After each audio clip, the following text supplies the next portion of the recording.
Hola, buenos días, bienvenidos de nuevo a mi canal. Bueno, pues aquí os traigo un vídeo de uno de los casos más espeluznantes de la crónica negra española y que sería concretamente el triple crimen de dos hermanas. Bueno, este tipo de crímenes en los que hay varias víctimas y sobre todo cuando una de ellas es un niño, pues lógicamente siempre es especialmente sensible de tratar, por decirlo de alguna manera, ¿no? Entonces, bueno, yo no me quiero enrollar demasiado, como sabéis, y porque también, bueno, ya no porque me regañéis, ¿no? Porque ya he recortado bastante los vídeos, ya he aprendido un poco a contar las historias sin tanto adorno, digamos, y dando absolutamente todos los detalles. Así que bueno, os comento, os traigo hoy este caso que veréis que, bueno, es muy interesante, pero a la vez bastante duro, la verdad. Y nada, pues básicamente en esta foto que vemos aquí vemos a dos de las víctimas, lamentablemente. Y digamos que el triple crimen de dos hermanas, bueno, pues el 16 de septiembre del año 2017, enterrados en una fosa séptica y cubiertos de sosa cáustica, son hallados los cuerpos de un hombre, una mujer y una niña, y nada más y nada menos que 7 responsables de esas muertes se van a sentar posteriormente en el banquillo de los acusados, primeramente en la Audiencia de Sevilla, luego en el Tribunal Superior de Justicia y finalmente el Tribunal Supremo, que es al final, como comento, el que toma la última decisión. Con lo cual, como os comento, al final lo que decide el jurado popular es relativo, porque la última palabra siempre la tiene el Supremo. Por eso os contaban eso de jurado popular o no, que al final, como en el caso del crimen de Almonte, pues hay esa no sé, ira contra el tribunal, contra el jurado popular, cuando en realidad, al fin y al cabo, el jurado popular está un poco ahí, pues sí, para hacer el paripé, porque en realidad, al final, su opinión, lógicamente, puede ser tenida en cuenta, pero el Tribunal Supremo al final va a hacer lo que le dé la gana. O sea que ya os digo, que por eso yo tampoco estoy de acuerdo con lo del tema del jurado popular. Bueno, básicamente, ¿quiénes son las víctimas del crimen? Porque para poder empezar a contar un crimen de las características que sea, lo primero que tenemos que hacer es conocer a estas víctimas. Concretamente, en este caso estaríamos hablando de un hombre llamado Mehmet Demir, que tenía 55 años y que aparece desde finales del siglo pasado ya en las bases de datos de los agentes antidroga con ese nombre o con el de Yilmaz Yilmaz. Es nada más y nada menos que uno de los pioneros de la introducción de la heroína en España y también de las alianzas con los clanes turcos, con, digamos, familias gitanas, con kinkis, es decir, lo que es el segundo escalón del narcotráfico. Además, estaba avalado nada más y nada menos por sus lazos con Urfi Zetinkaya. Y este personaje es importante porque, bueno, apodado el Paralítico, es un turco de origen kurdo que nada más y nada menos dominó el tráfico de la heroína durante muchos años, O sea, que era un hombre de armas tomar. Entonces, este tal Mehmet, que es una de las víctimas de este triple crimen, estuvo casado con la hermana de este señor, el Paralítico, o sea que podemos decir que tenía hilo directo con el gran capo del caballo, que era un hombre que, aun postrado en una silla de ruedas tras un tiroteo con la policía, siempre gobernó su imperio con mano de hierro, es decir, que no se andaba con tonterías como suele pasar en el mundo del narcotráfico. Entonces, ese es el hombre cuyo cadáver aparece en esa fosa séptica de dos hermanas, pero también aparece el cadáver de una mujer, Sandra Capitán, de tan solo 26 años, que es la que vemos en esta foto, su hija Lucía, de 6 años, y esta niña no era hija de Mehmet, era hija de una relación anterior que Sandra había tenido con otro hombre, que es un sevillano llamado Joaquín, del que por el motivo que sea, pues se había separado unos años antes, pero con el que mantenía sin ninguna duda una buena relación. Esto, bueno, pues lo sabemos porque el domingo 17 de septiembre de 2017, digamos que llama a su suegra, Joaquín, estamos hablando, la madre de Sandra, porque llevaba desde el día anterior llamando a su exmujer para interesarse por una lesión que parece ser que su hija se había hecho en la muñeca. Entonces no logró localizarla y por eso se pone en contacto con la suegra. ¿Qué pasa? Que la suegra también llevaba desde el día anterior sin saber nada de la hija. Así que bueno, esto no le pareció muy normal, así que la mujer decide acudir a la policía y posteriormente al piso del barrio sevillano de Buenavista, que es en el que vivían Lucía, su madre, que además estaba embarazada de 3 meses, y Mehmet Demir, que era su pareja y con el que llevaba unos meses nada más, a pesar de la diferencia de edad, y que ya estaba embarazada. Cuidado. Entonces, cuando llega allí, encuentra que los 2 coches que utilizaba la familia estaban en su sitio, y ya cuando entran en la casa se encuentran con el pijama de la niña sobre la cama, que estaba sin hacer, y unas patatas en la freidora. O sea que claro, esto lógicamente hace pensar que Sandra y la niña habían salido por patas, digamos, de la casa. O sea, o eso, o que alguien se las había llevado. Entonces, como tampoco había rastro de Mehmet y su ropa estaba en la casa, en un principio la policía baraja la posibilidad de que Mehmet se hubiese llevado a la familia. Desde luego, desde el primer momento se trata como una desaparición inquietante, ¿no? de alto riesgo, ya desde el primer momento. Sin embargo, es cierto que las cosas son o van mucho más rápidas de lo previsto. Digamos que Josefa, la madre de Sandra y abuela de Lucía, se movió con mucha fluidez en las redes sociales y rápidamente convierte el caso en un caso viral, lo cual ayudó mucho. Esto lo hace pues con ayuda de asociaciones, y la desaparición de su hija y su nieta pues toma bastante relevancia, aunque también hay que decir, y también es cierto, porque bueno, esta gente es así, que no colaboran especialmente con los investigadores, ¿no? Digamos que hacen toda esta campaña un poco por su cuenta. Paralelamente, la policía de Sevilla pone en activo a todos sus confidentes, los que tienen en el ámbito del narcotráfico, porque claro, al fin y al cabo este hombre, Mehmet, pues era quien era y se dedicaba a lo que se dedicaba. O sea que la pregunta es, ¿sabía Sandra a qué se dedicaba este señor? Pues no, porque a su familia política le había contado que tenía unas tiendas de venta de material textil en Turquía y que quería abrir un negocio en Sevilla. Bueno, pues aquí tenemos una de las pocas imágenes que se pueden encontrar en internet realmente de Mehmet.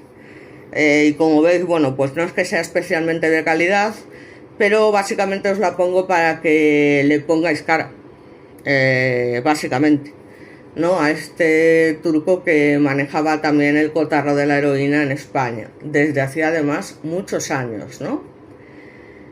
Entonces, bueno, como os comento, en los primeros días de la desaparición se unen a la búsqueda además, junto a la familia de Sandra y la policía, un grupo de turcos que estaban relacionados con Mehmet y que, digamos, peina las 3.000 viviendas de la urbanización donde ellos vivían, y avisan además de que van a encontrar al desaparecido, bien por las buenas, bien por las malas, porque como os comento, esta gente tampoco se anda con muchas historias.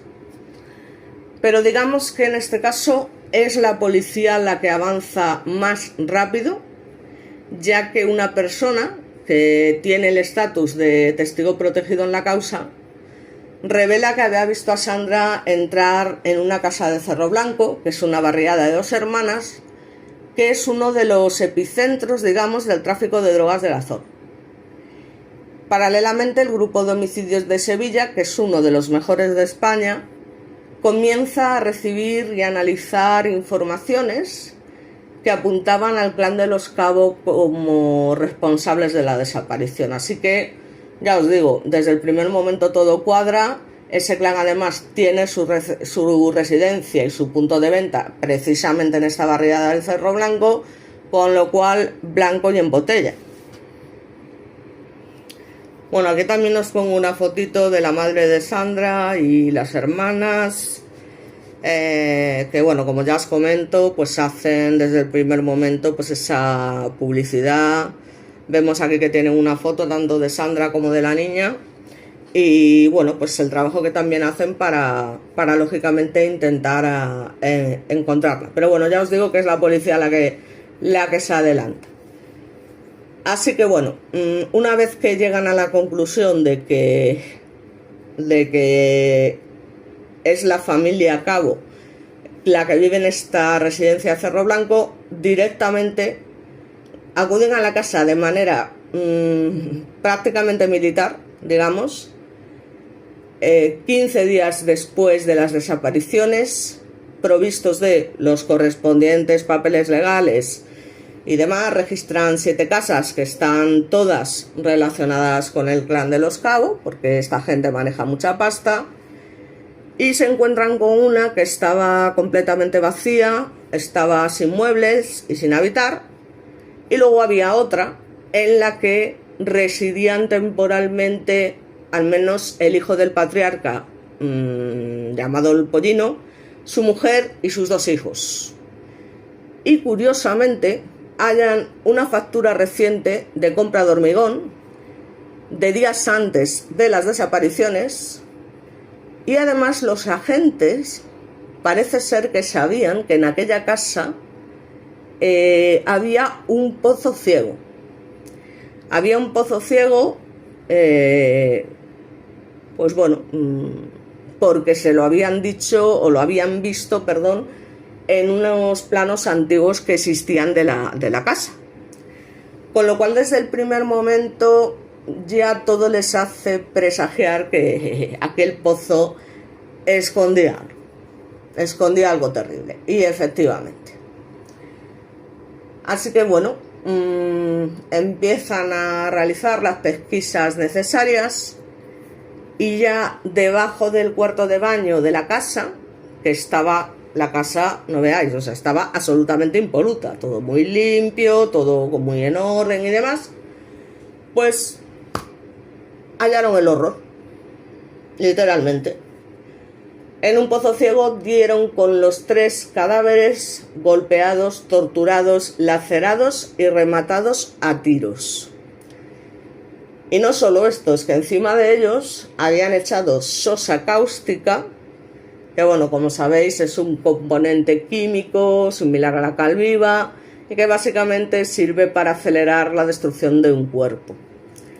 Además de esto, pues también hay cientos de kilos de hormigón, por lo que os podéis imaginar la escena, y deciros que claro, costó 40 horas extraer los cuerpos, y tuvo que participar la unidad militar de emergencias para aportar una maquinaria especializada.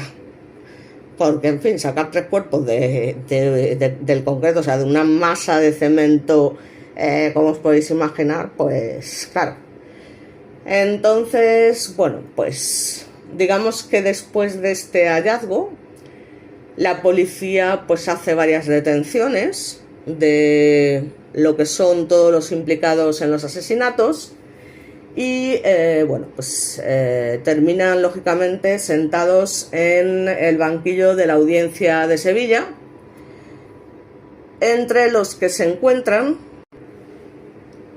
bueno, pues ya os digo, están por una parte los 4 integrantes del clan de los Cabos, que sería el patriarca Ricardo García Gutiérrez, alias el Cabo, que sería este de aquí, Luego tenemos a su mujer, Joaquín Hernández Jiménez, al hijo de ambos, Ricardo García Hernández, que es alias El Pollino, este de aquí.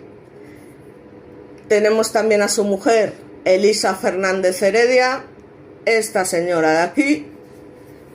Y bueno, pues además de estos, hay otras tres personas acusadas de los crímenes, que serían, por una parte, Manuela Muñoz, que digamos que es la mujer con la que esta familia contacta, porque es una delincuente que tiene relación con sicarios, para que efectivamente les consigan un sicario que secuestre, torture, golpee al tal Mehmet por una posible deuda que tenía con ellos, y que si fuese necesario, pues llegar a matarlo, ¿no?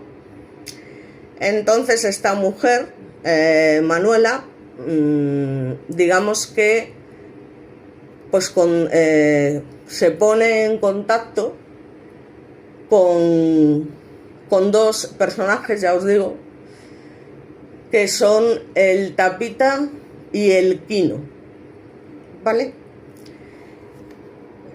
Digamos que estos son concretamente David Hurtado Pino, que era un monitor de boxeo apodado el Tapita, y que es este que vemos aquí. De Manuela y de Patrick Nogueira, Patrick Nogueira y José Antonio Mora, que es el Quino, no tenemos imágenes. Entonces, bueno, digamos que todo este conjunto de personas son las que son acusadas de llevar a cabo el espeluznante crimen, sin ninguna duda. Así que bueno, a partir de aquí vamos a reconstruir las últimas horas de vida de Mehmet, Sandra y su hija, porque es algo realmente duro y por supuesto que ha sido totalmente premeditado. O sea, eso es así. O sea, que básicamente son el Pollino y su mujer Elisa, que aquí parece que las mata callando la mujer, pero tela marinera, planean secuestrar y matar a Mehmet porque mantenían con él negocios relacionados con el tráfico de heroína, y parece ser que tenía una deuda con ellos pendientes y su intención era básicamente, como pasa con esta gente, saldar esa deuda que el turco había contraído con este clan sevillano. Así que el 12 de septiembre, 4 días antes de los crímenes, como os comento, pues se pone en contacto con esta intermediaria y le ofrece 3.000 euros por conseguirle, ya os digo, a un par de sicarios que estuvieran dispuestos a torturar y matar si fuese necesario a este hombre, ¿no? Mehmet. Entonces así se forma esta banda criminal, cuyo plan está claro, básicamente, o sea, es torturar, en su caso dar muerte al turco por esta deuda que tenía, y lo que hacen es, el plan que siguen, por eso os digo que está totalmente premeditado, ¿no? Porque el plan que siguen básicamente es, digamos que tenderle una trampa a Mehmet, diciendo que lo invitan al cumpleaños de su padre, el cabo, como os he comentado, y que bueno, que está invitado y tal, y que pasarán a recogerlo, digamos, el día 16 por la mañana. Así que bueno, Mehmet en principio no tiene motivos para dudar, y bueno, pues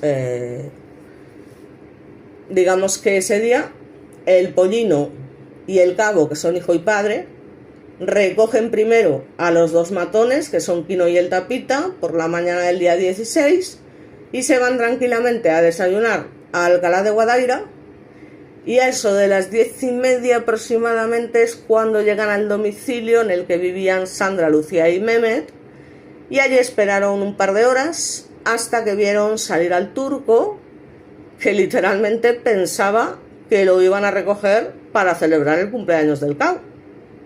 ¿Qué pasa? Que enseguida el Tapita y el Quino se abalanzan sobre Mehmet, le ataron las muñecas con cinta americana, mientras el Pollino y su padre lo apuntaban con un revólver. De esta forma lo llevan hasta la casa de dos hermanas, donde ya estaba Elisa, la mujer del pollino, y allí el Tapita y Quino comenzaron a torturarle golpeándole.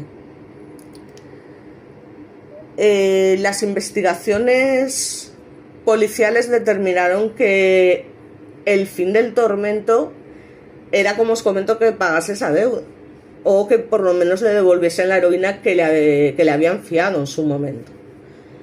Pero bueno, la autopsia reveló que Mehmet recibió docenas de golpes en la cara, en el pecho, en el abdomen y en las piernas, básicamente.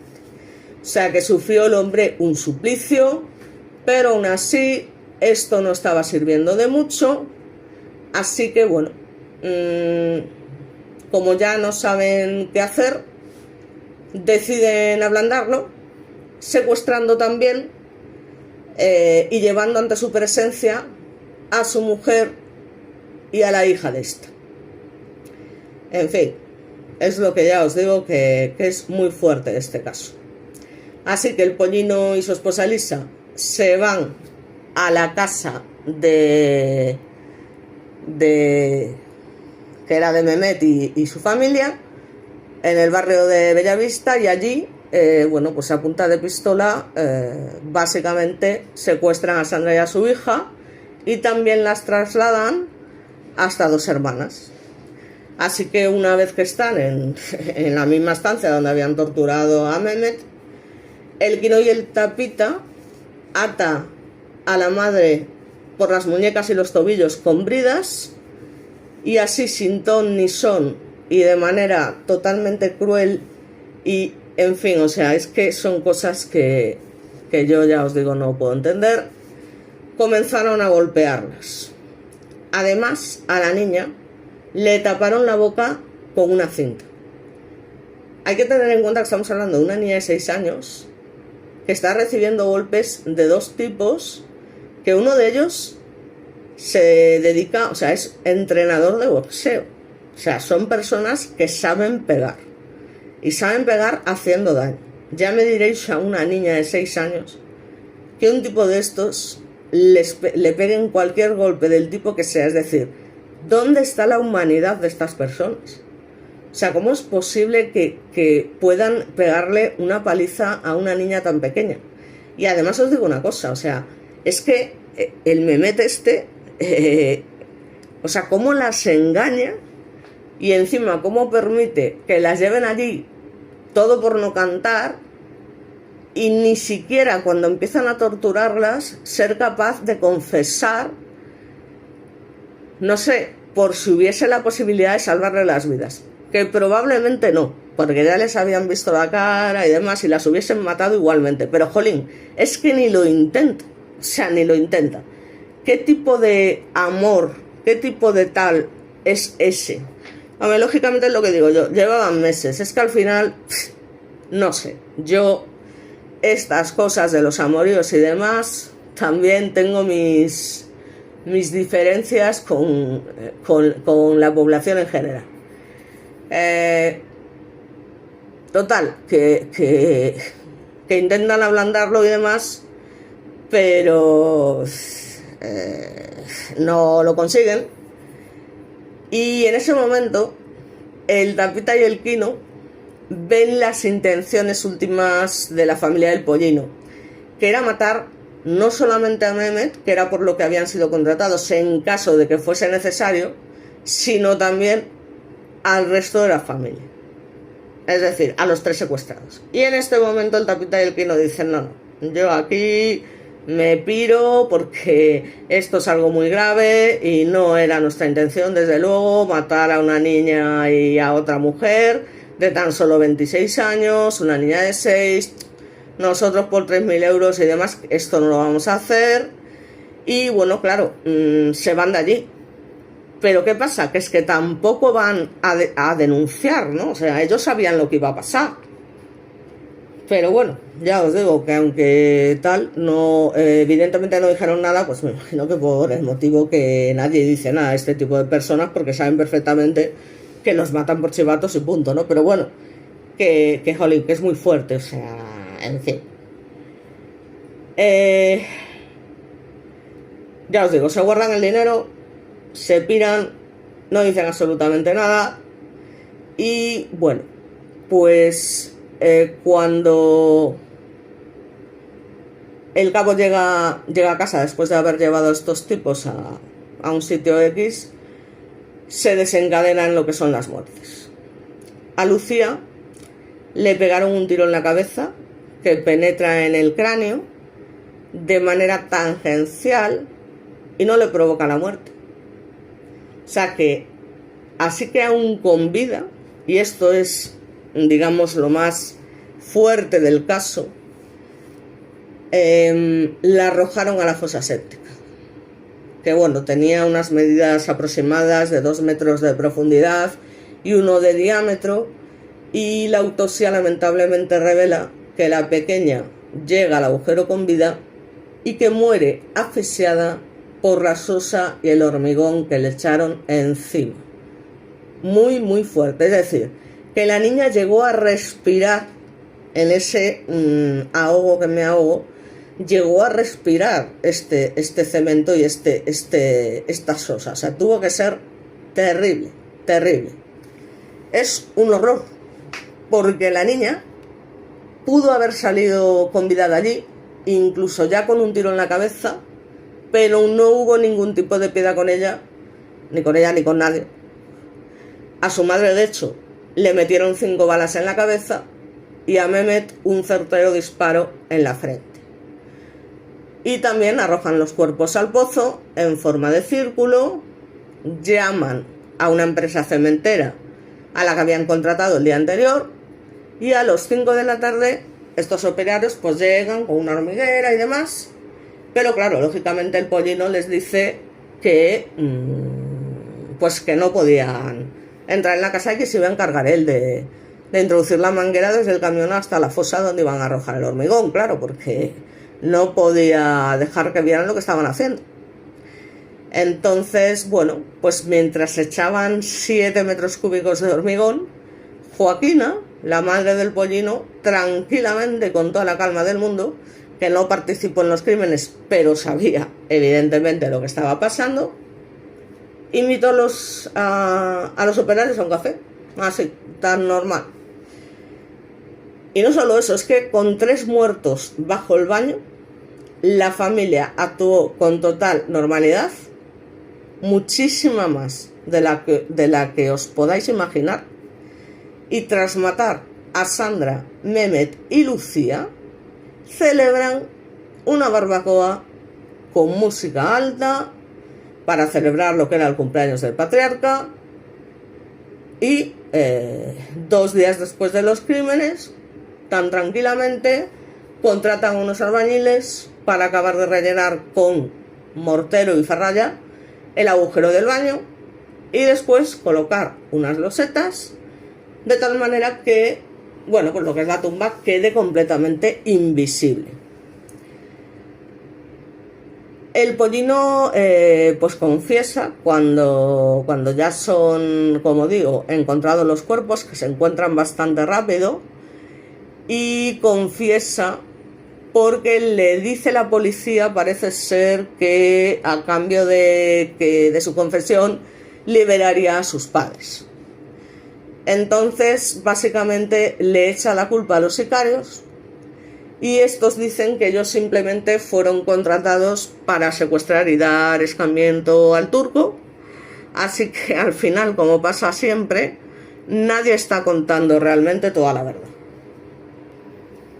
Y bueno, aunque a mí no me gusta entrar en detalles escabrosos, como sabéis, bueno, pues sí que considero en este caso importante comentar por encima qué fue lo que revelaron las autopsias que realizaron los forenses correspondientes, sobre todo por el tema de cómo se realizaron los disparos y demás, y qué fue exactamente lo que llegaron a hacerles antes de lanzarlos a esta fosa. Para empezar, los 3 cadáveres, como os podréis imaginar, se encontraban en un avanzado estado de descomposición, habían sufrido un proceso de saponificación al estar enterrados en un lugar húmedo, lo que supuso una pérdida de líquidos y pérdida tanto de corpulencia como de peso.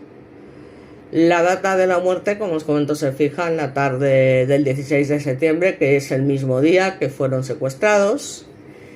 Y bueno, básicamente se encuentran con muchas dificultades para extraer los cuerpos, precisamente por lo adheridos que están, en parte al hormigón.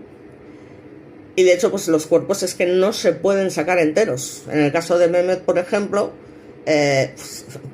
digamos que lo sacaron, pero con la amputación de los pies. La amputación de los pies, porque ya os digo que eso era un bloque de piedra que era imposible sacar los cuerpos enteros. Respecto a Mehmet, digamos que presentaba 3 tipos de lesiones. Una lesión por arma de fuego en el lateral derecho de la cabeza, que le causó la muerte, pero además presentaba 16 lesiones y contusiones por golpes con un objeto romo y con contundencia. O sea, que le dieron estos golpes con la intención que era la intención, es decir, causarle el mayor daño posible para que dijese dónde tenía el dinero o que les devolviese la heroína, o etcétera, etcétera, aunque su plan final fuese asesinarlos. Y además tenían marcas por sujeción de las muñecas. Sus lesiones se encontraron básicamente en brazos, piernas, tórax y abdomen. Y como os comento, no hay marcas de lucha. Hay algunas que sí son, aunque tenía las manos atadas, un intento de parar los golpes, ¿no? Lo lógico que levantas las manos aunque estén atadas para... O sea, es que eso es un instinto humano. Y bueno, aún así, lógicamente, pues tampoco puede hacer mucho. La paliza básicamente la está recibiendo por parte del pollino, su mujer, por el tapita y por Kino. ¿Vale? Así que, en fin, la mujer, tela marinera. Además, digamos, las burlas que hace cuando es detenida, llevada por la policía y demás, que hace un gesto burlón hacia las cámaras de los periodistas y además, ya os digo, ante toda la sociedad. Es decir, son personas que no tienen ningún tipo de piedad, ningún tipo de principios y, en fin, es lo que pasa con esta gente. O sea, ¿qué os voy a decir que no sepáis, no? Entonces, bueno, el disparo no se puede precisar exactamente a qué distancia fue realizado. Se sabe que fue ejecutado en perpendicular al eje de la cabeza y a corta distancia, no a quemarropa. O sea, no directamente pegado en la cabeza, sino que hay corta distancia y según uno de los forenses, pues penetró en el cráneo y se quedó el proyectil alojado en el interior. Parece ser que, según los forenses, los proyectiles usados contra las 3 víctimas son una especie de proyectiles especiales porque recorren poca distancia cuando impactan. Esto, bueno, es importante tener en cuenta que no era un arma cualquiera, ¿no? Por ese motivo, digamos que la mayoría de las balas se quedan dentro de la cabeza, no llegan a salir, precisamente por eso, porque tienen una corta distancia. Por otra parte, tenemos a Sandra, como os comento, de tan solo 26 años, que recibió 5 disparos, nada más y nada menos, en su cabeza, que lesionaron la superficie externa del cráneo, pero, como os comento, sin llegar a traspasarlo, por eso de que eran balines especiales. Y bueno, pues estos disparos aparecen en la parte superior derecha de la cabeza. 2 disparos impactaron en la misma herida. Esto quiere decir que fueron percutidos muy rápidamente y a corta distancia, pum, pum, pum. Y 4 de los 5 tiros fueron en el lado derecho y 1, probablemente el último, en el lado izquierdo. Y este sí que fue a cañón tocante, es decir, a bocajarro, tanto que deja negro de humo en la cabeza de la víctima. El espesor del cráneo de Sandra es lógicamente mayor al habitual, motivo por el que ninguno de los disparos lo traspasa. Es que ya os digo que no hay orificio de salida, ni en Mehmet, ni en Sandra, ni en la niña. Por lo tanto, la causa de la muerte de Sandra es sin ninguna duda pues el conjunto de todos estos tiros que recibe, sin ninguna duda, y que la llevan a un traumatismo, o mejor dicho, un politraumatismo cráneoencefálico tremendo. O sea, estamos hablando de 5 tiros con una intensidad, en fin, que tela tiene la cosa. Bueno, pues sabemos que Sandra también fue maniatada, como reflejan las manos, las marcas de las muñecas. Fue golpeada también por las zonas de las manos, también brazos, cadera o piernas, aunque concretamente en este caso no se puede llegar a determinar con qué objetos, ¿no?, se realizan estas heridas o estas lesiones. Pero lo que sí se sabe es que tenía heridas de defensa claramente, o sea, ya se defendió hasta el final, o sea, hasta el final. Y de hecho su propia madre comenta que era una persona que no era, digamos, fácil de manejar, o sea, que era fuerte y era luchadora y tal, y hacía lo que sea, ¿no?, para proteger tanto a ella como a su hija. Entonces, bueno, según la Policía Nacional y la Fiscalía, el Pollino y su mujer Elisa matan primero a la pequeña Lucía, después a su madre y por último al turco. Y vamos a ver ya el cadáver de Lucía, de 6 años, que sabemos que sufrió muchas transformaciones por lo que fueron las dificultades en la extracción del cuerpo durante el levantamiento, que fue nada más y nada menos que extraído en 3 partes, es decir, 3 partes. Y de hecho algunas fueron irrecuperables porque estaban totalmente incrustadas en el hormigón. Así que ninguno de los 4 miembros del clan de los Cabos, cuando están sentados en el banquillo, digamos, tienen no sé, el detalle, digamos, por decirlo de alguna forma, aunque qué se va a esperar de esta gente, de levantar la mirada cuando los forenses están profundizando en todos estos detalles. Y bueno, pues lamentablemente como os comento, el cadáver de Lucía recibió un único disparo en la cabeza, quedando también el proyectil en el interior del cráneo. Como nos adelantó la policía científica en su momento, se sabe que el tiro pues fue realizado en este caso desde arriba y de forma tangencial, por lo que el proyectil se fragmenta y provoca lo que se conoce como ojo de cerradura. La dirección era de delante hacia atrás y el tiro se realiza de frente.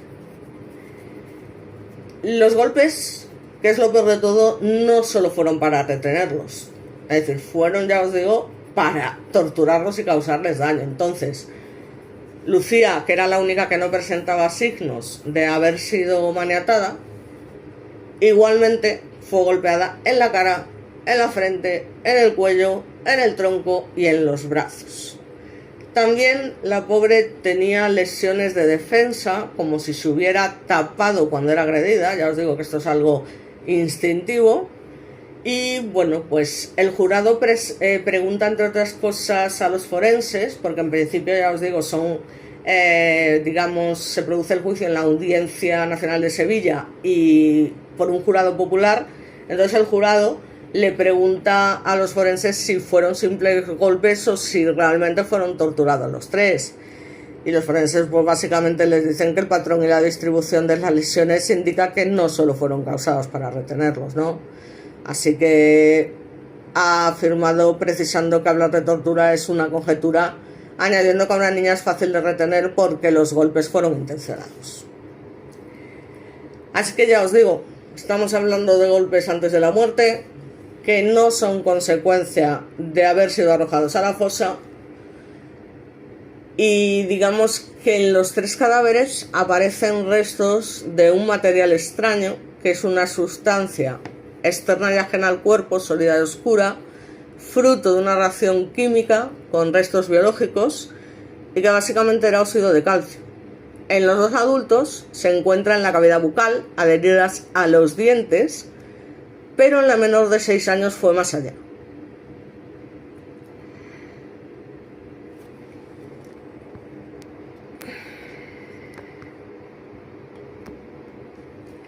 Y ahora veremos por qué.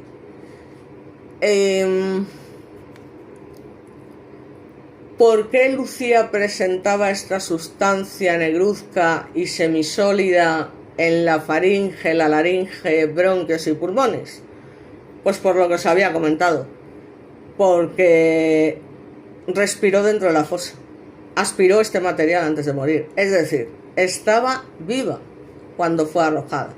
Imaginaos después de recibir semejante cantidad de golpes, que tuvo que ser tremendo, de recibir un disparo en la cabeza que no la llega a matar y que se le queda dentro del cráneo, y luego encima tirarla viva a la fosa, lo cual se ve obligada en un momento determinado, porque se ahoga, claro, también por instinto, pues respirar. Y en el momento que respira, pues todo ese material pues se le mete hasta el final, ¿no?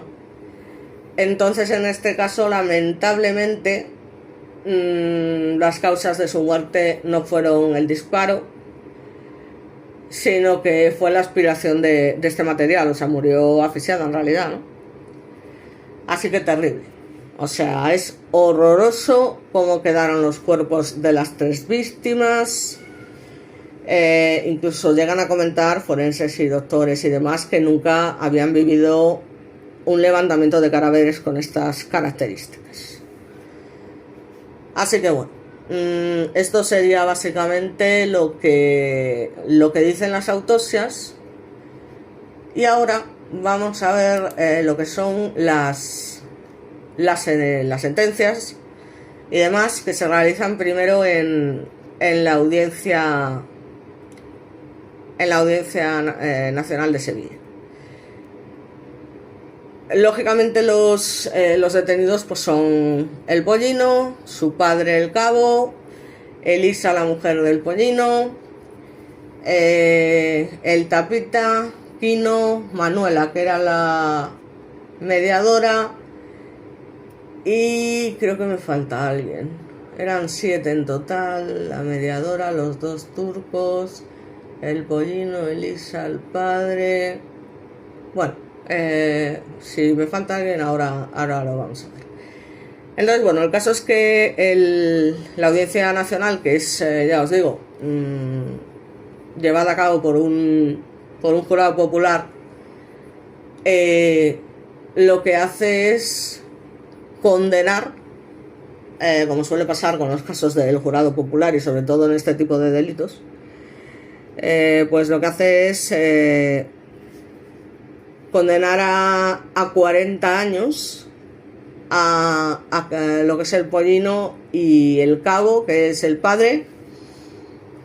A Elisa Fernández parece ser que aproximadamente a unos 27 años.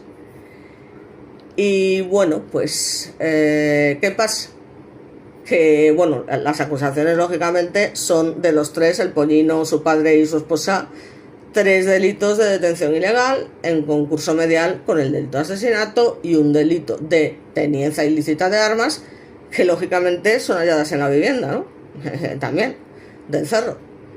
Así que, bueno, entonces según esta sentencia inicial, probablemente derivada por el tráfico de drogas, pues nada, ya os digo que son condenados a 40 años de prisión, menos la mujer, que es condenada a algo menos. ¿Qué más? Digamos que a los turcos y a lo que es Manuela, pues concretamente Manuela es condenada como cómplice de un delito de detención ilegal a la pena de 2 años y 11 meses de prisión, mientras el Quino es condenado como autor de un delito de detención ilegal con la agravante de precio, porque le pagaron 3.000 euros, y atenuantes al al confesar, digamos, intentando como reparar el daño, que ya me dirás tú, y es condenado a 3 años de prisión.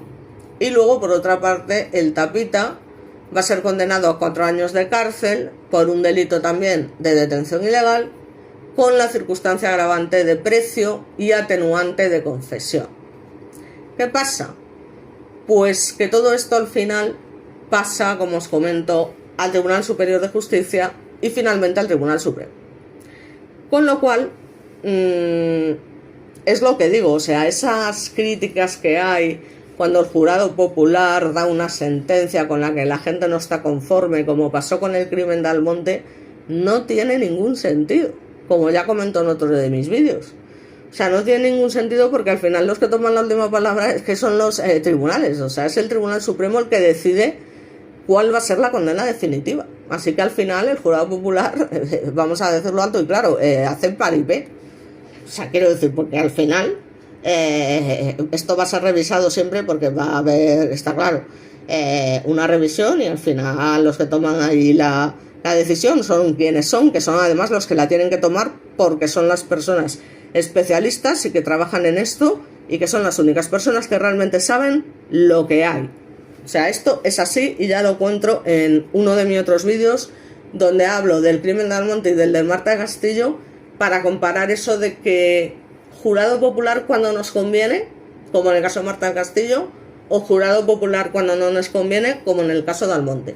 Por eso yo soy totalmente partidaria, estoy totalmente en contra del jurado popular, porque son personas de la calle que no tienen ni idea de leyes ni idea de nada, o sea, se tienen que basar en lo que oyen y además son personas que están totalmente viciadas, porque hasta que se produce el juicio pues tienen acceso a todo tipo de noticias en la televisión, telediarios, lo que es la prensa amarillista, que ya hacen sus propias conjeturas y su propia sentencia, lo que oyen por ahí y aún encima a día de hoy internet, con lo cual no pueden ser imparciales. Y además es que no tienen ni idea, punto y pelota, o sea, es que no tienen ni idea, cada zapatero a sus zapatos, o sea, no puede ser, no puede ser. Y además es que lo que os digo, que al final es un paripé. ¿Para qué ponéis un jurado popular si al final es una pérdida de tiempo? Porque van a pasar al Tribunal Superior de Justicia y luego al Tribunal Supremo, que es el que va a decir, pues al final esto es así y al final esto es así. Entonces, ¿a qué viene esto? Perdonáis que haga esta bueno, pues interferencia, pero es así. Y ya os digo que en mi vídeo de Marta del Castillo y caso Almonte precisamente hablo de este tema del jurado popular. ¿Qué pasa? Que esto pues lógicamente pasa al Tribunal Superior de Justicia previamente y como pasa siempre, lamentablemente, siempre hay alguien que se libra. Es una cosa que me toca muchísimo la moral. En este caso el Tribunal Superior de Justicia pues estima íntegramente el recurso de apelación de la mujer del Pollino, es decir, Elisa, que es esta señora que vemos aquí, aún encima burlándose de los periodistas, la gente que está allí pidiendo justicia, entre ellos el padre de la víctima, y digamos que declara su libre absolución de los 3 delitos de asesinato que le habían sido atribuidos. Y parece ser que no tanto por la mayor o menor convicción de la sala sobre su participación, sino porque consideran que hay falta de prueba. En fin, yo lo que os digo, siempre llega un momento que las autoridades judiciales, según vamos avanzando en rango, siempre deparan alguna sorpresa de este tipo y siempre terminan absolviendo a alguien. O sea, es una cosa que no falla, vamos. Así que bueno, lamentablemente esta señora, que fue tan culpable o más incluso que su marido el Pollino, porque sin ninguna duda fue la que le comió la oreja para llevar a cabo este secuestro, torturarlo y demás para conseguir bueno, pues el dinero que correspondía y demás. Así que bueno, respecto a la petición de las acusaciones particulares y de la Fiscalía, de prisión permanente revisable por el asesinato de Lucía y de Sandra Capitán, ¿vale?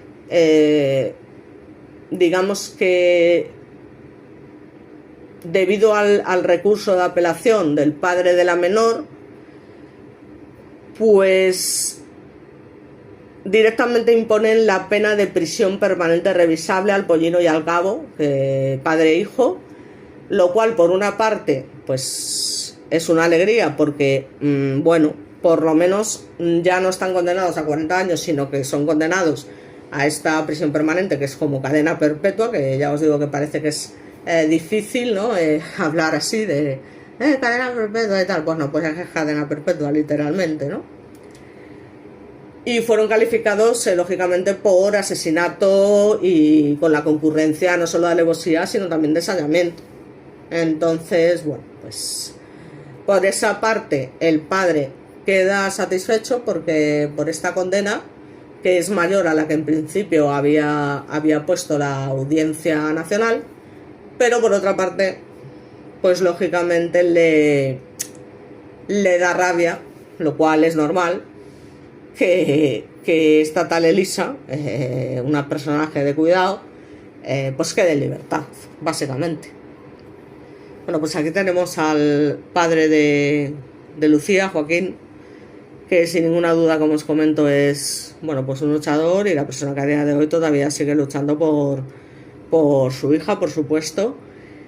Y bueno, pues respecto al resto de acusados, básicamente se confirma lo del Tapita y demás a unos 3 años de cárcel y digamos a una indemnización a la familia de unos 15.000 euros, que ya me diréis. Y bueno, en fin, realmente son más acusados por lo que es la responsabilidad civil, con una responsabilidad subsidiaria, que como realmente cómplices necesarios, cooperadores necesarios, que es lo que realmente son. Así que bueno, esto es todo, ya os digo, yo creo que ya he contado suficiente sobre este tremendo y terrible caso. Y nada, espero que os guste el vídeo, y si no, pues ya más no puedo hacer porque desde luego me lo ocurre un montón. Y nada, deciros lo de siempre, suscribiros a mi canal, que es totalmente gratuito, y al final pues todo anima y todo ayuda. Así que nada, os deseo como siempre que paséis una buena tarde y sobre todo que no muráis de calor, vayáis a la piscina a refrescaros y demás, porque esto no hay quien lo aguante. Y ya está. Muchas gracias, un saludo a todos, y que sepáis, sobre todo una de mis seguidoras más fieles, que siempre me está apoyando, que me ha hablado sobre un caso con el que yo no he trabajado directamente, que es el crimen de Susana Cebes, que también sin duda fue un caso, bueno, pues bastante especial por el asesinato de esta chica. Y bueno, pues simplemente porque aunque yo en principio no tenía pensado tratarlo, bueno, pues ya que esta chica me lo comenta y demás, pues considero que al final es importante tratar temas de especial interés para tus fans o para tus seguidores, ya que te lo piden. Así que he estado investigando el tema, he estado informándome con con la gente con la que yo suelo consultar este tipo de cosas. Y bueno, finalmente voy a hacer un vídeo al respecto que le voy a dedicar a ella.